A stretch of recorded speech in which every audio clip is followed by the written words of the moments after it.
This is day 3 of Project Code Sprint where I talk about programming for 30 days.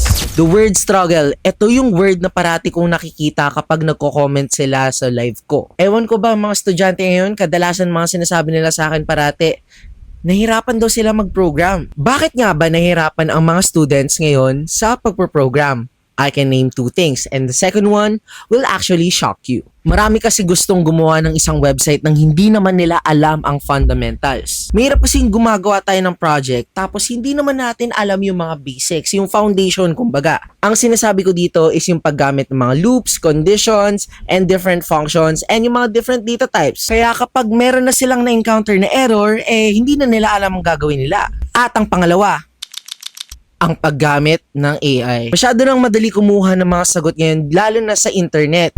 Pero hindi natin alam, yan na ang reason kung bakit nahirapan na matuto ang mga students ngayon. Nahirapan na silang matuto dahil yun na lang ang una nilang binubuksan. AI can surely help you but once na nagpakain ka dyan, naku, ako na mismo nagsabi, mahirapan ka sa pag-aaral. It's okay to be a vibe coder. Wala naman ako problema doon.